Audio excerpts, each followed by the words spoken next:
Сайн бацхан өрх мөндөд үзэгчдээ тоонтой хөтөлбөр танд хүрч байна. За 2019 онд ажлын байрны тоо 808,900 байсан бол 2020 он 3 дугаар улирлын байдлаар ажлын байрны тоо 740 мянгад хүрч өмнөх оны мууиес 68.9 мянгаар буурчээ. За хэрвээ ямар нэгэн арга хэмжээ авахгүй бол энэ тоо энэ оны 3 дугаар улиралд 130 мянгаар буурч 610 мянгад хүрэх тооцоог сангийн яамнаас гаргажээ. За иймээс ч ирэх жилүүдэд засгийн газар эдийн засгаа эрүүлжүүлэхээр нэн тэргуунд ажлын байрыг нэмэгдүүлэхэд жижиг дунд үйлдвэр эрхлэгчдэд 2 их найт төгрөгийн хөнгөлөлтэй зээл олгохоор босноо зарласан юм а. За худалдаа үйлчилгээ болоод үйлдвэрлэлийн чиглэлээр үйл ажиллагаа явуулж байгаа 200 хүртэл ажиллагчтай за жилийн 2.5 тэрбум төгрөгийн борлуулалтын орлоготой гэх жижиг дунд үйлдвэр эрхлэгчийн хууль заасан шалгуурыг хангасан хэн боловч за энэ зээлд хамрагдаж эргэлтийн өрөнгийн санхүүжилт авах боломжтой болж байна. Эдийн засгаас сэргээх цогц төлөвлөгөөний гол арга хэмжээнүүдийн нэг болох жижиг дунд үйлдвэрлэл үйлчилгээ эрхлэгч аж ахуй нэгжүүдийн ажлын байрыг дэмжих, хадгалах зорилготой хөнгөлөлтөө нөхцөл бүхий зээлийн хүсэлтийг арилжааны банкуд авч эхлээд байна. Санхүүжилтийн хөтөлбөрийн хүрээнд жижиг дунд үйлдвэрлэл үйлчилгээ эрхлэгч аж ахуй нэгжүүд жилийн 3% хүүтэй 500 сая төгрөг хүртэлх зээлийг эхний жил зөвхөн хүүгийн төлбөр төлөх нөхцөлтэйгээр 3 жилийн хугацаатай авах боломжтой. Зээл хүсэгчдэд тавих ерөнхий шаардлагын тухайд Монгол Улсын хуулийн дагуу 2020 оны 12 дугаар сарын 31-ээс өмнө үүсгэн байгуулагдсан Монгол улсад үйл ажиллагаа эрхэлдэг байх. Зээлдэгчтэй хамаарал бүхий этгээд нь 2019 оны эцсийн байдлаар чанаргүй зээлийн үлдэгдэлгүй байх. Нийгмийн даатгалын шимтгэл, татварын өр төлбөргүй, татвар болон нийгмийн даатгалын шимтгэлийн тайланг тогтмол гаргасан байх. 2020 оны нийгмийн даатгалын шимтгэл, татварын тайланга бүрэн мэдүүлсэн байх. X тайлан мэдүүлээгүй байх. Энэ хөтөлбөрийг хэрэгжүүлэх хүрээнд Монгол Улсын засгийн газар, Сангийн яам, Монгол банк, зээлийн батлан даалтын сан, арилжааны 11 банк хамтран оролцож байна. За дээрх шалгуурыг хангаж байгаа жижиг дунд үйлдвэр эрхлэгчдэд зориулсан 2 их найт төгрөгийн зээл нь 2 хэлбэрээр олгогдох юм байна. Зээл хүсэгчдийн барьцаа хөрөнгөнд хүрч байгаа тохиолдолд банкндаа хүсэлт гаргаж материалаа бүрдүүлснээр за банк тухайн асуудлыг шийдтслэн шийдвэрлэж зээлийг олгох юм а. За ингэхдээ нийт 1 их найт төгрөгийн санхүүжилтийн 30% нь өмнөх зээлээ дахин санхүүжүүлэх боломжтой санхүүжилт байхаар бол за 70% нь шинээр олгох зээл зориулах учиртай санхүүжилт байх нэ. За үлдсэн 1 их найт төгрөгийн зээл нь барьцаа өргөний дутагдaltaй жижиг дунд бизнес эрхлэгчдэд зориулсан зээлд зарцуулагдах юм байна. За ингэхдээ зээлийн батлан даалтын сан баталгаа гаргах байдлаар арилжааны банктай хамтран ажиллах юм а. Зээлийн батлан даалтын сан нь 2013 оноос батлан даалт гаргаж байгаа бөгөөд 2014 он 261 зээлдэгчид батлан даалт гаргасан бол 2018 онд хамгийн өндөр дүнтэй буюу 53.2 тэрбум төгрөгийн зээлэнд 29.8 тэрбум төгрөгийн үнийн дүнтэй батлан даалт гаргажээ. Жилдээ 100 орчим зээлдэгчид батлан даалт гаргадаг бол 2020 онд ковидын нөлөөгөөр батлан даалтын хүсэлт 2 дахин буурч 64 аж ахуй нэгжийн 26 тэрбум зээлд 12.5 тэрбум төгрөгийн батлан даалт гаргажээ. Хуулиар зээлийн батлан даалтын сан нь өөрийн хөрөнгийг 20 дахин нэмэгдүүлэх хэмжээнд батлан даалт гаргах боломжтой. Иймээс засгийн газар эргэлтийн хөрөнгийн дутагдaltaй аж ахуй нэгжүүдэд зориулсан 1 их найт төгрөгийн зээлийн 600 тэрбум төгрөгт батлан даалтын сан баталгаа гаргахаар хүчин чадлыг нэмэгдүүлжээ. Бид Монгол банктай хийсэн судалгаагаар бол аж ахуй нэгжүүдийн за 73% нь зээлтэй. Тэдгээрийн 63% нь үйл ажиллагаа ингээд үйл хорионы улмаас хүндэрсэнтэй холбоотой эргэлтийн хөрөнгийн санхүүжилтийг нэмэлт зээлийг бол арилжааны банкудаас хүссэн байдаг. За эдгээр аж ахуй нэгжүүдийн дөнгөж 25% зээл авч чадсан. Бусд нь аваагүй. За нэгдүгээр арилжааны банкуд бол эрсдэл өндөртэй гэж харсан. Хоёрдугаарт тухайн аж ахуй нэгжүүдийн барьцаа хөрөнгийн асуудал мэдээж дутмаг байгаа тийм ээ. За яг энэ нөхцөл дээр яах ёстой вэ гэхээр засгийн газар зээлийн батлан даалтын сангаар дамжуулж зээлийн батлан даалтыг хийх ийм шаардлага хэрэгцээ үүсэж байгаа. За 10 их найдын хөтөлбөр дотор зээлийн батлан даалтын санг илүү идэвхжүүлэх асуудал хөндөгдөж байгаа. За зандаж дараагийн ярьж байгаагаар бол 60 хүртэл хувийн гэн зээлийн батлан даалтын сан баталгаа гаргах нөхцөл хэрэгжиж байгаа. Тэгэхээр энэ бол аж ахуй нэгжүүд бас нэлээд том хөшүүрэг болно. За манайх нодлон оны эцэст буюу 2020 оны 12 сарын дундуур үндэсний хэмжээний судалгаа авсан. Одоо жижиг дунд үйлдвэрлэгчдэрт одоо яаж нөлөөлв гэд энэ цар тахал ковид маань Тэгээд судалгааны дүн бол он гараад гарсан эхний дүнгээ танилцуулахад 98.6% нь маш хүнд болсон гэж хариулж байгаа. 98.6% нь маш хүнд. Энэ 36% нь бэлэн мөнгөний одоо нэг сарын нөөц байна. 32% нь ерөөсөө ямар ч нөөцгүй болсон. Тэгээд дээр нь манай жид үйлдвэрлэгч нар бүгдээрээ давхар зээлтэй.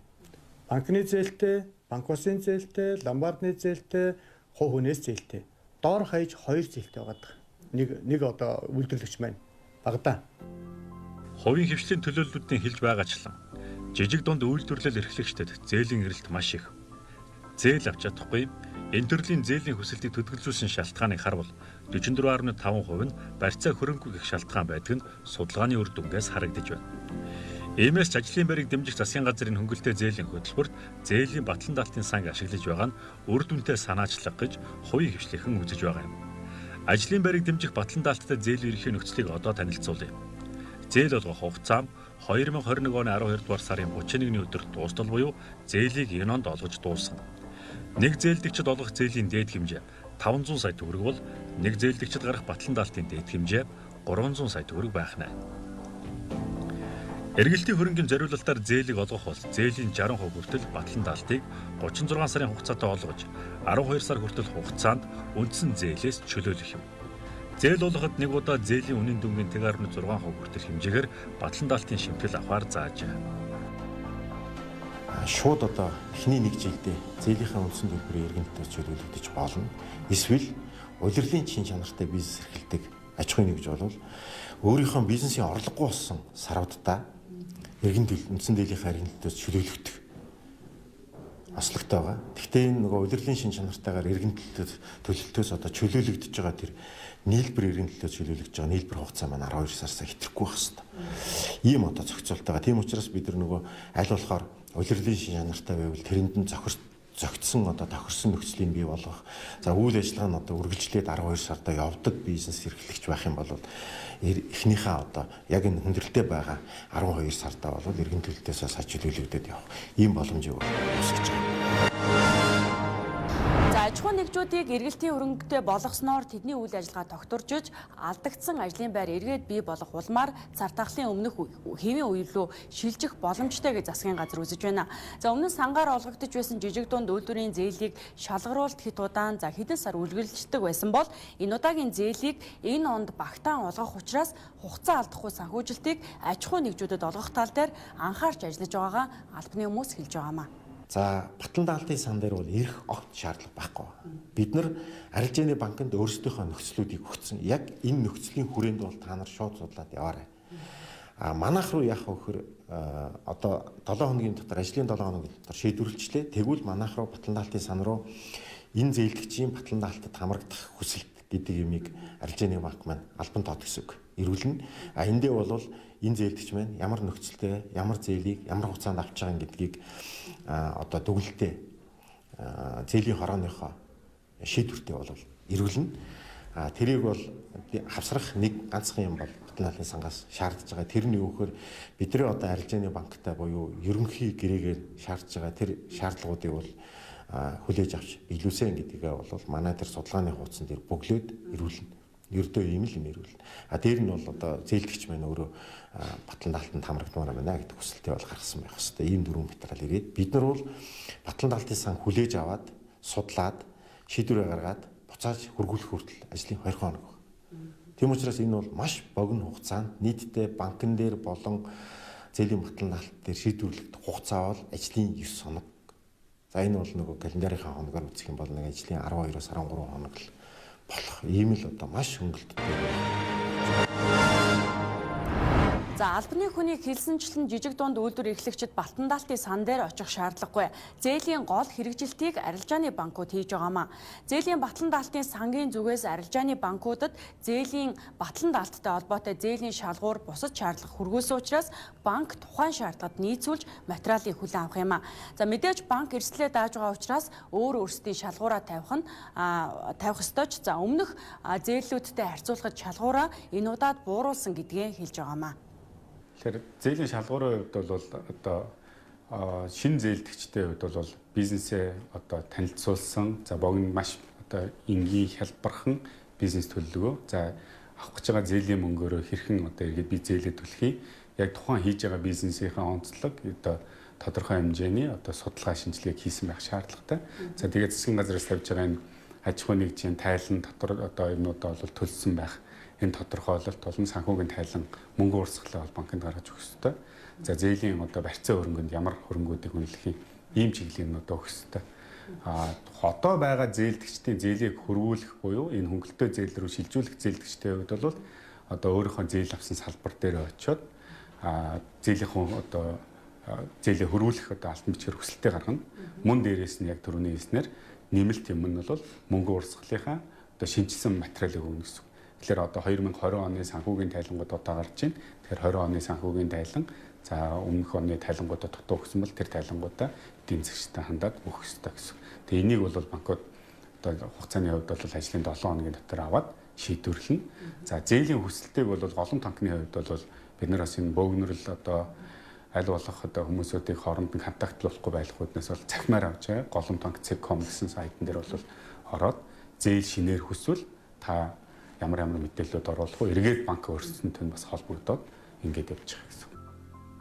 Хөгжлийн шийдэл төрийн бас байгууллагын бэст хөтөлбөрийн хийсэн COVID-19 сар дахлын жижиг дунд бизнес эрхлэгч нарт үзүүлж буй нөлөөллийн судалгаанаас харахад ковидоос шалтгаалж бизнест үүсэж байгаа гол хүндрэл гэх асуудалд цалин, түүнтэй холбоотой татварын зардал 29%, түрээсийн төлбөр 26%, зээл төлөлт 44%, нэхэмжилсэн төлбөр 26%, татвар 28%, бусад зардал 27% гэж хариулжээ. Иймээс ч ажлын байрыг дэмжихийн тулд дээр дурддагдсан эргэлтийн хөрөнгөний зээлийг аж ахуйн нэгжүүдэд олгож байгаа юм.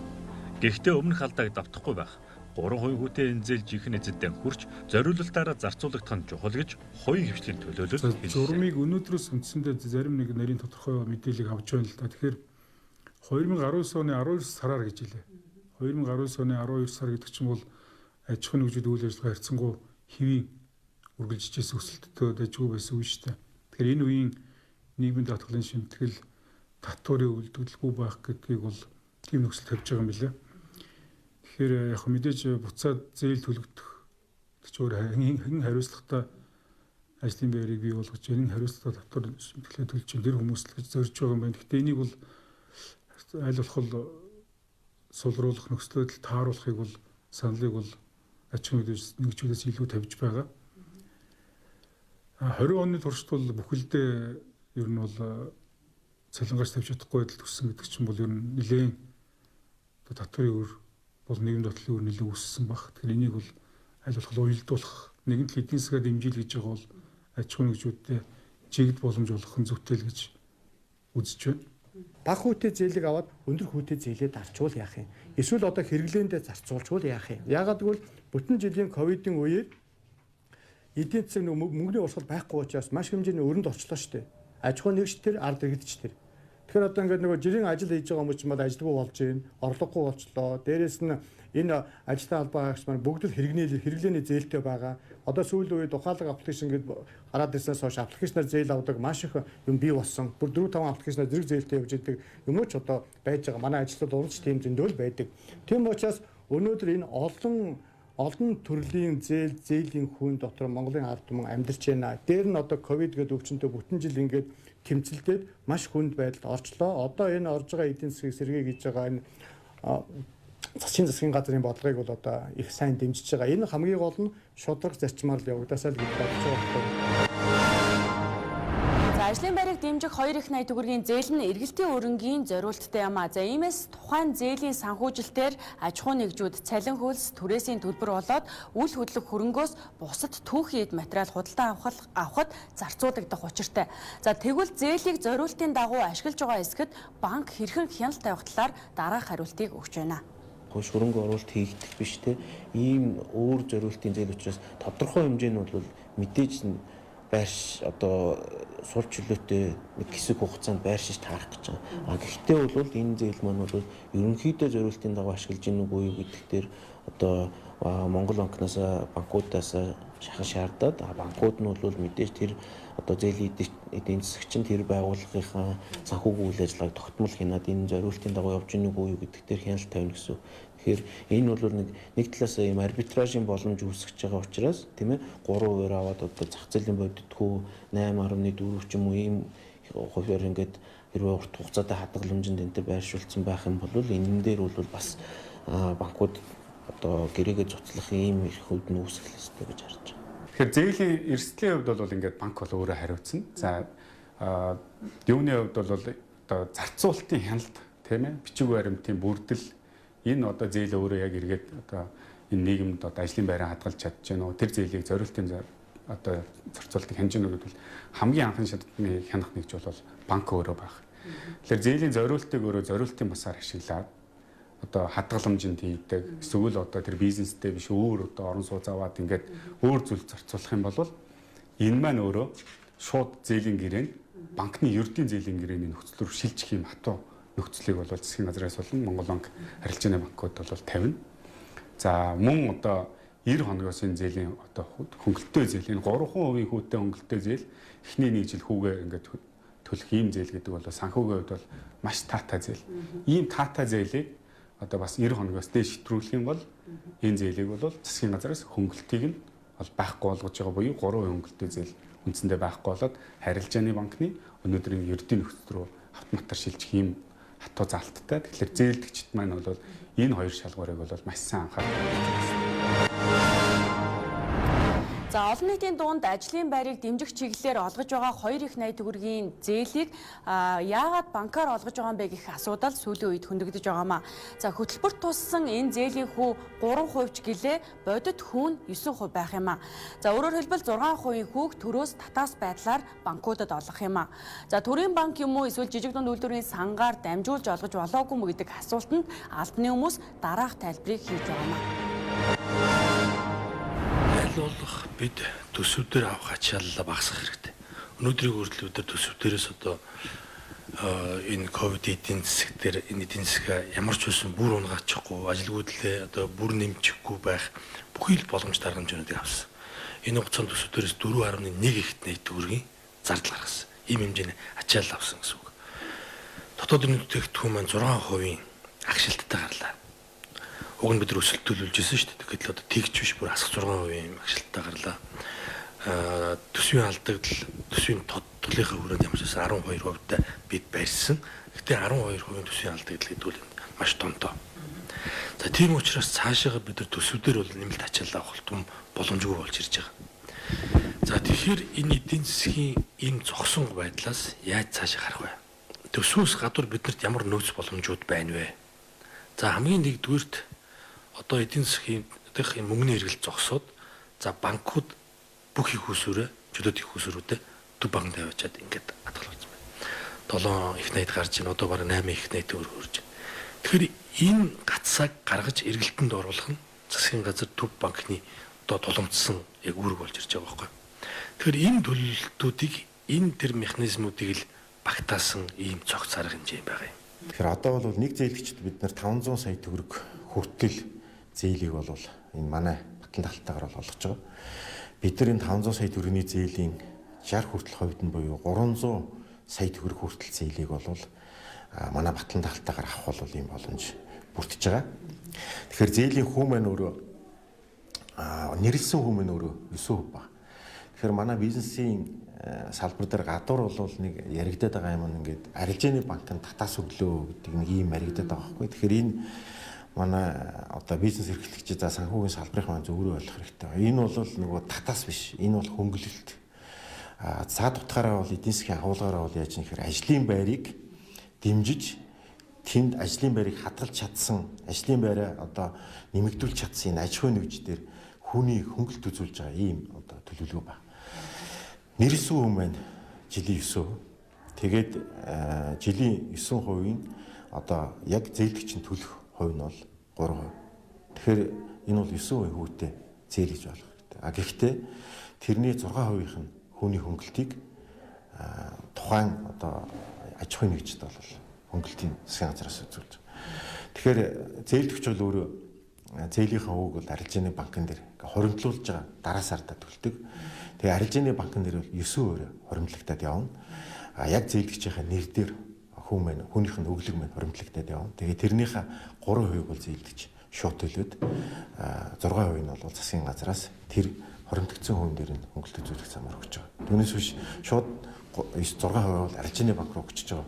Татаас илүүр өгч байгаа зүйл байхгүй гэдгийг бол бас энд бол зориуд нөгөө гадуур яваад байгаа тэр мэдээллийг одоо бид нар сонсоод байгаа учраас маа дээр ирж байгаа бас асуултууд байгаа учраас би энийг тодтогч хэлээд байна. Банкудаар дамжина гэдэг байгаа жоохон буруу яриад байгаа байхгүй бидэд банкудаар дамжиг өгөхгүй банк өөрөө олгож байгаа байхгүй. Тийм. Тэгэхээр энэ дээр бол мэдээж одоо нөгөө нэг янз бүрийн авилгал юунд автах тийм ээ улс төрийн нөлөөнд автах эрсдэл бол маш их хэмжээгээр буурч байгаа. Банк мэдээж өөрийнхөө алдагдлыг хүлээхгүй тулд бол маш хариуцлагатайгаар тийм ээ одоо энэ өөрийнхөө одоо мэрэгшсэн ажлаа хийж гэнэ гэсэн үг шүү дээ тийм. Тэгэхээр өмнө нь нөгөө нэг жижиг дунд үйлдвэрлэлийн сангаар нөгөө бөөн хилан болол сонгуулийн өмнө ч нөгөө 950 сая төгрөг улс төр нөлөөтэй одоо хүмүүс авчлаа гэл ингээл бөөн хилан болсон шүү дээ тийм. Тэгэхээр тэр эрсдлээс л ерөнхийдөө бол банкуд өөрснөө зээл олгож бол энэ эрсдлийг бол хамгаалж байгаа. Тодорхой хэмжээний татаас өгч байгаа. Гэхдээ тэр татаас бол нийт одоо банкны зардлыг хаах хэмжээний биш байхгүй юу? Яг тэгэхээр банкуд одоо өнгөрсөн онд бол нэг 9-10-11% хадгаламж татчихсан тийм. Тэгэхээр тэр зардлыг бол одоо ингээд бодит хүн 9%-ээр зээл олно гэхэр чинь ерөөсөө ерөнхийдөө зөвхөн ингээл ашиг аллагдлаа хаахтуудын зарим одоо их усүр дээр бол алдагдал хүлээгээд энэ зээлийг олгоё гэд банкуд шийдсэн байна. Тэгэхээр банкуудын зүгээс бол энийг нийгмийн хариуцлага гэдэг үүднээс явж гин. Дээрээс нь засгийн газрын одоо энэ бодит эдийн засгаа дэмжих гэж байгаа энэ арга хэмжээнд нь бол дэмжлэг үзүүлье гэд банкуд бол тодорхой хэмжээнд алдагдал хүлээгээд зарим нь одоо томоохон харьцангуй хэмт хүүсээр татаж чадсан томоохон банкуд бол бас нэг дөнгөж алдагдлаа хаах хэмжээний ийм санхүүжилтийг л олгож байгаа. Аж ахуй нэгж иргэдэд олгосон зээлийн өрийн үлдэгдэл 2020 оны 1-р сарын байдлаар 18 их найт төгрөг байсан бол 2021 оны 1-р сард 17.2 их найт төгрөг болж буурчээ. Аж ахуй нэгж иргэдэд олгосон зээлийн өрийн үлдэгдлийг зээлийн ангиллаар харуул хэвийн зээлийн хугацаа буурч хугацаа хэтэрсэн чанаргүй зээлийн хэмжээ өссөн үзүүлэлттэй байна. Арилжааны банкны жижиг дунд үйлдвэр эрхлэгч аж ахуй нэгж иргэдэд олгосон зээлийн хэмжээг харвал 2019 оны 12 дугаар сард 4 их найт төгрөг байсан бол 20 оны 12 дугаар сард 3.6 их найт төгрөг болж мөн л буурсан үзүүлэлттэй гарчээ. Зээл инхүү хумигцсантай холбоотойгоор Төв банкны үнэт цаасны нийт үлдэгдэл 2019 оны эцэст 4.8 их найт төгрөг байсан бол 20 оны эцэст 8 их найт төгрөг болж огцом өссөнөөр харж болно. Арилжааны банкуудын 8 их найт төгрөгийн хөрөнгө хөдөлгөөнгүй Төв банкнд байна гэсэн үг юм. Үүнийг эргэлтэнд оруулахын тулд засгийн газар арилжааны банкудад хүүгийн татаас өгөх замаар зээл авч байгаа аж ахуй нэгжүүдийнхээ эрсдэл баталгаа гаргаж ажлын байрыг нэмэгдүүлэхийг зоржээ.